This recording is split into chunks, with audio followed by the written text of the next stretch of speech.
pertemuan saat ini kita akan membahas mengenai style, border, dan juga background pada CSS. Oke, ini adalah styling, di mana dengan menggunakan CSS, link dapat diatur propertinya. Misalnya berkaitan dengan warna link, font family, latar belakang, dan lain-lain. Nah, ada pun beberapa properti link yang dapat diatur, yaitu ini untuk A.2 link, ini untuk link normal yang belum dikunjungi, kemudian yang visit, ini link yang telah dikunjungi, kemudian ada hover, ini ketika mouse atau kursor ada di atas link gitu ya. Dan berikutnya adalah aktif, ini link ketika diklik. Nah, ini contoh yang sudah saya kemas, kurang lebih tampilan seperti ini. Jadi kalau di hover, dia akan menyesuaikan style yang sudah dideklarasikan. Ini font size-nya 20 pixel ya, kalau ini normalnya.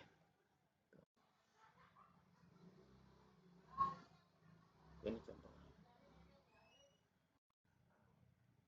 Nah, untuk border style, ini merupakan properti yang mengatur elemen keseluruhan style dalam sebuah border.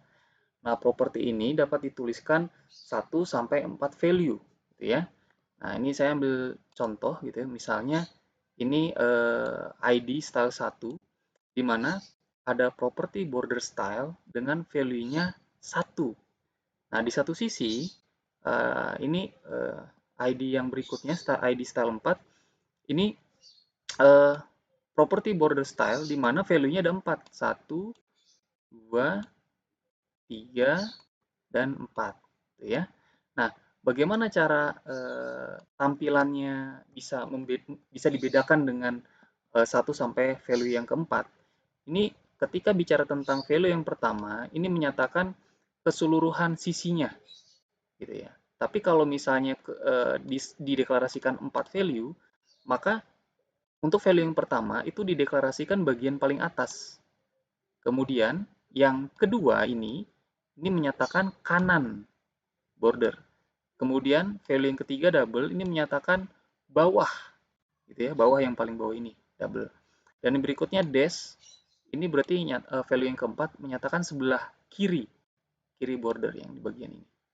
Nah, bagaimana dengan 3 dengan 2? Nah, ini sebenarnya sudah ada keterangannya. Jadi kalau yang pertama, misalnya yang ketiga nih ya, yang ID yang ketiga, style 3, dot berarti menyatakan bagian atas saja yang dot. Kemudian ini value yang kedua, solid. Nah, ini menyatakan kanan dan kiri border itu solid. Jadi bagian ini dengan yang ini itu solid. Gitu ya. Dan berikutnya yang ketiga, double gitu ya, value yang ketiga double, ini menyatakan bawah itu double bagian ini. Gitu ya. Nah, kalau yang untuk ID style 2 ini, ketika hanya dot dengan solid saja, gitu ya, ini menyatakan bahwa untuk value yang pertama atas bawah itu dot, dan yang kedua ini kiri kanan. Oke. Nah, ini juga berlaku untuk properti border width, border color, dan juga border radius. Oke, jadi kurang lebih ini adalah contohnya dan ini adalah tampilannya. Oke, ini saya coba memisahkan hanya khusus untuk border stylenya saja. Jadi secara sederhananya seperti yang tadi saya uraikan, dimulai dari value yang pertama, 2 value, 3 value, dan 4 value. Posisinya itu dimulai dari paling atas, kanan, bawah, lalu ke kiri. Ini contohnya ya.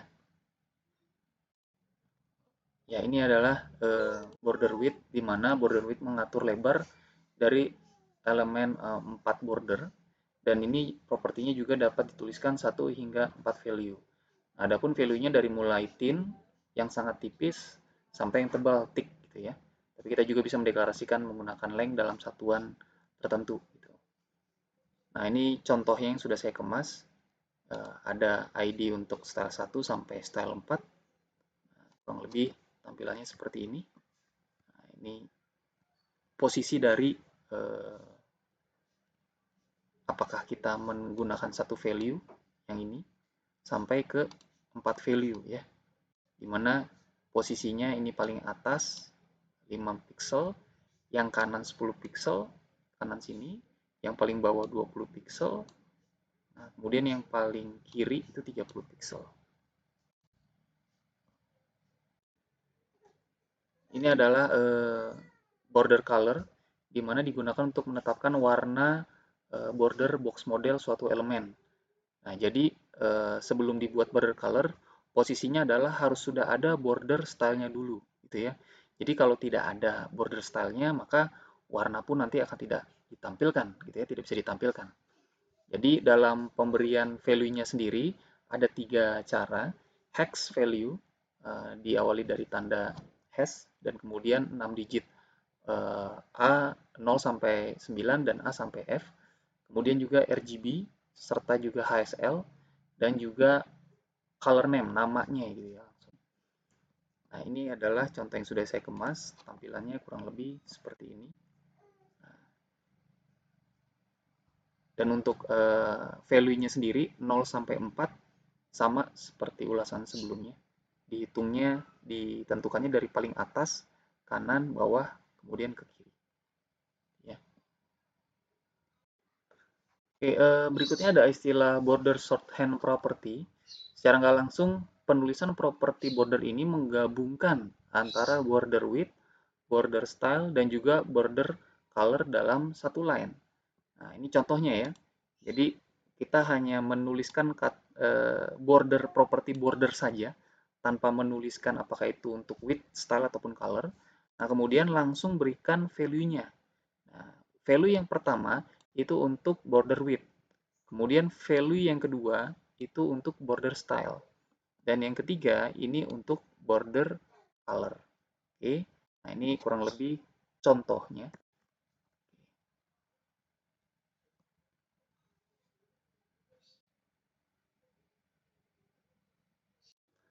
Pada dasarnya CSS3 itu dapat membentuk rounded border membulat dan juga menambah bayangan pada box serta menggunakan gambar sebagai border tanpa membutuhkan program desain seperti misalnya Photoshop. Nah, yang pertama ini border radius. Ini mendefinisikan bentuk dari border. Terdapat 4 deklarasi bentuk border, yaitu border top left radius, border top right, border bottom left, dan juga border bottom right. Nah, kemudian untuk value-nya sendiri menggunakan length dengan berbagai macam satuan, inci, senti, pixel, IM, dan lain-lain. Kemudian ada persentase, gitu ya, mendefinisikan bentuk tiap sudutnya dalam persen. Nah, ini contohnya, kira-kira tampilannya seperti ini, di mana value-nya itu bisa dibuat dalam satu value ataupun sampai 4 value. Ya, kalau yang ini untuk satu value, yang ini untuk 4 value. Ini adalah border image. Pada dasarnya border image mengemas sebuah gambar, ya, ini gambar menjadi sebuah border, gitu ya. Nah, ini coba saya compile dulu. Nah, ini kurang lebih tampilannya.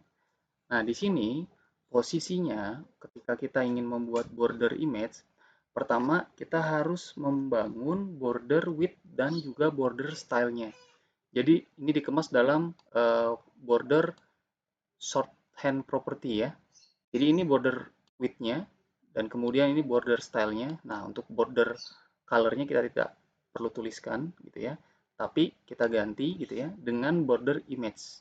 Di mana untuk URL-nya gambar yang tadi saya simpan dalam folder multimedia. Kemudian ada gambarnya. Nah, ini nanti tampilannya seperti ini.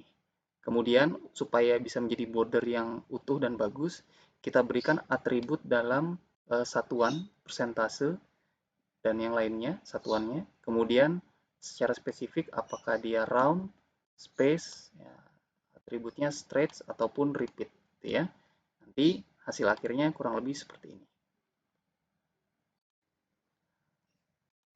Box shadow ini membentuk bayangan pada area box yang sudah dideklarasikan.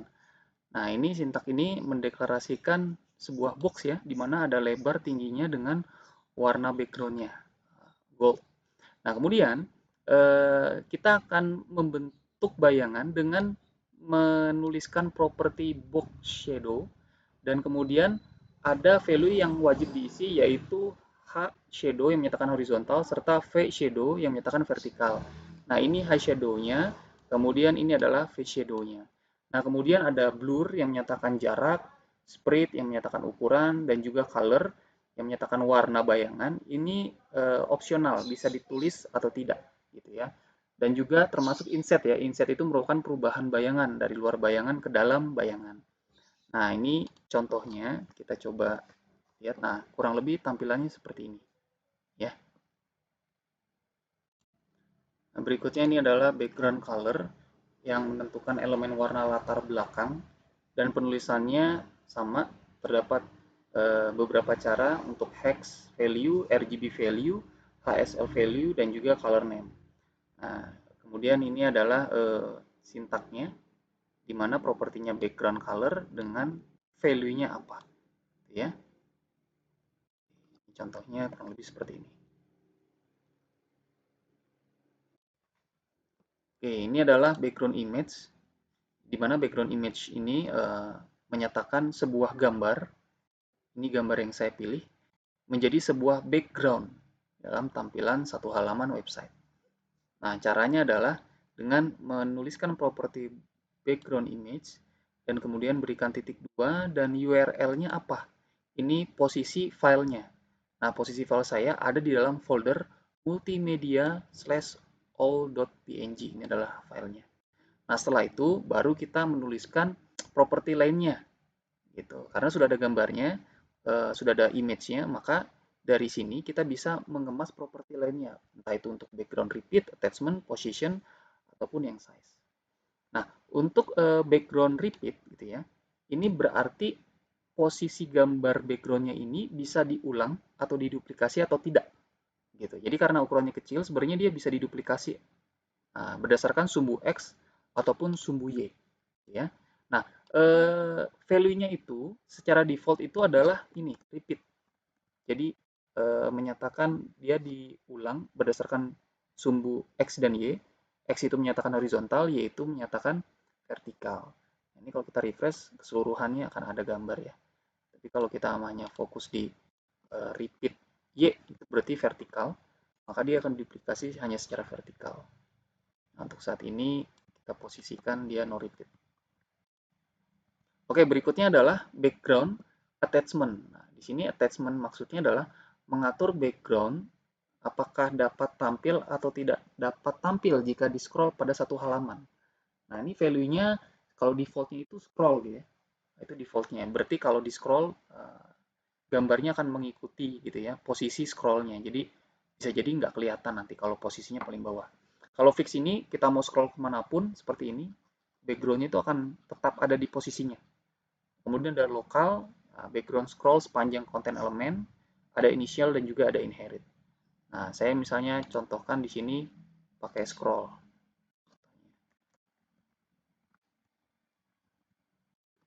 Nah, ini jadi kalau kita posisikan untuk scroll, nah dia akan mengikuti ya.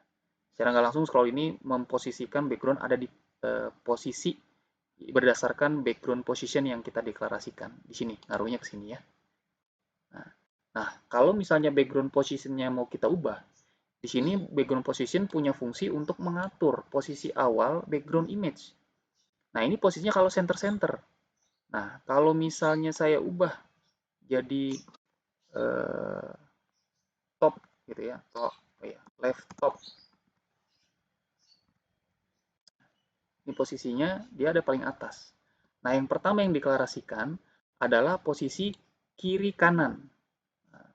Bahkan tengah juga bisa, kiri kanan tengah. Nah, value yang berikutnya ini yang kedua menyatakan posisi atas, tengah, dan bawah.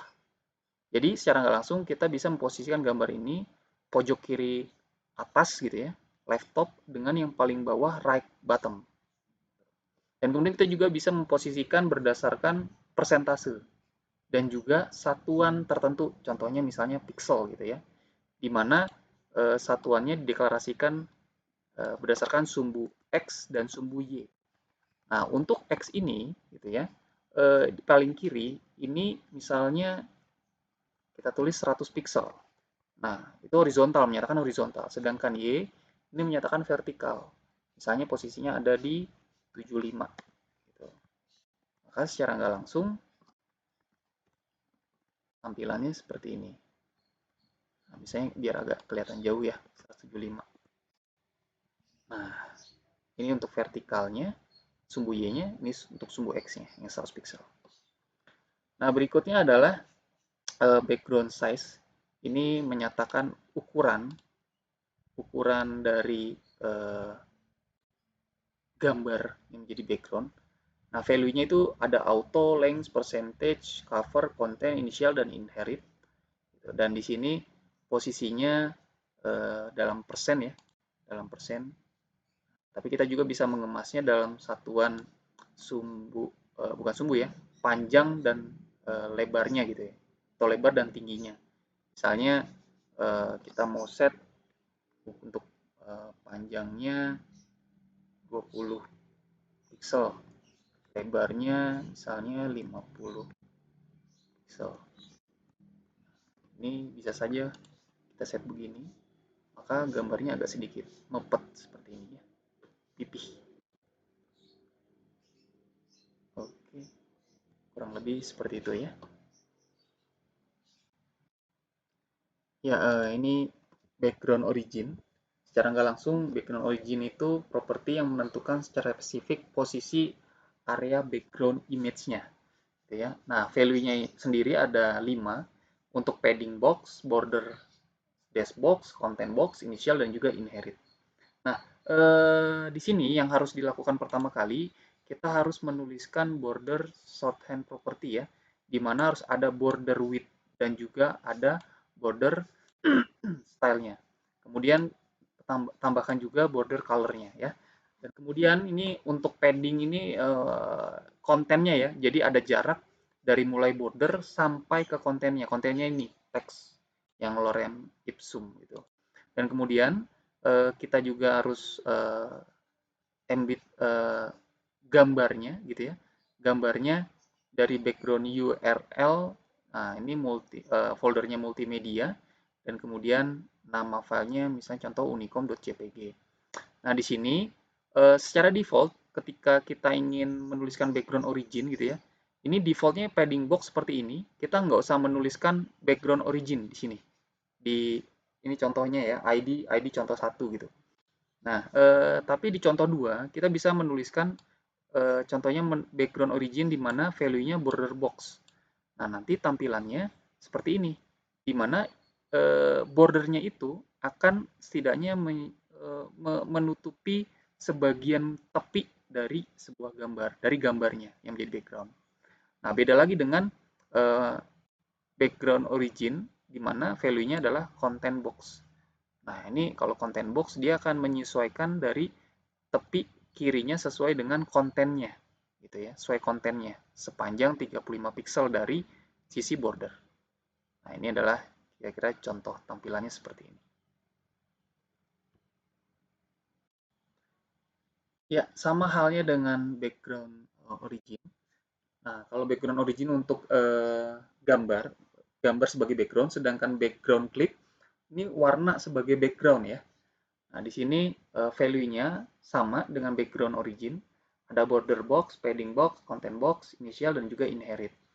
Nah, untuk fungsinya juga sama, yang membedakan hanya warna dengan sebuah gambar yang jadi background. Itu saja ya. Nah, ini contohnya. Gitu. Dan kita harus mendeklarasikan propertinya itu background dash clip ya. Background clip dengan value yang sama. Gitu. Nah, ini contohnya, kurang lebih ini adalah tampilannya. Oke, ini adalah background blend mode. Jadi pada dasarnya properti ini mendefinisikan mode blending pada tiap layer background. Ini berlaku untuk warna dan juga gambar. Dan kemudian value-nya itu ada banyak ya, dari mulai normal, multiply, screen, overlay, darken, lighten, color dot, saturation, color, sampai luminosity. Nah, di sini nanti kalian bisa cek satu-satu latihan dari modul yang sudah disediakan. Nah, kemudian juga kita pertama deklarasikan untuk gambarnya dulu ya, backgroundnya dulu. Kita sediakan posisi width, height-nya, oke kita kemas dalam posisi 200 pixel, size-nya juga, kemudian dengan background repeat, value-nya no repeat, dan di sini kita tambahkan background image dengan ada linear gradient, jadi ada gradiasi gitu dari mulai kanan ke kiri, kanan mulai 0% hitam dengan putih ke 100%. Nah, URL-nya, ini gambar background-nya diambil dari folder multimedia dengan nama filenya yang ini ya, yang all PNG. Ini gambar aslinya. Kemudian baru kita tambahkan properti background blend mode. Nah, ini kan banyak tadi ya, ini contohnya color. Nah, berbeda kalau misalnya saya ganti value-nya itu misalnya screen. Gitu. Nah, seperti ini tampilannya. Nah, berbeda lagi kalau misalnya saya ganti contohnya lighting misalnya. Oke, lighting ya. Oke. Ini lighting nggak berubah ya. Saya coba yang lain misalnya color. Nah, ini jadi warnanya lebih tegas gitu. Dan sebagainya dan sebagainya. Nanti bisa dicek. Oke, untuk background sendiri itu bisa dapat digabungkan dalam satu line. Nah, ini dikenal dengan property background. Jadi, ada property color, image, position, size, repeat, origin, clip, dan juga attachment. Itu akan dikemas dalam satu baris. Nah, kita akan meminimalisir penulisan sintaknya di sini dengan menuliskan contohnya seperti ini. Jadi yang pertama dituliskan dulu propertinya background dengan value untuk properti background color, kemudian image dengan source-nya, kemudian posisinya, slash ukuran dari background-nya, kemudian di sini apakah di repeat atau tidak, kemudian di sini ada properti untuk origin-nya, dan juga properti untuk clip, value-nya ini content box, serta yang terakhir yaitu attachment. Nah, attachment-nya di sini fix. Kemudian hasil tampilannya kurang lebih seperti ini ya. Oke, demikian pertemuan saat ini. Terima kasih.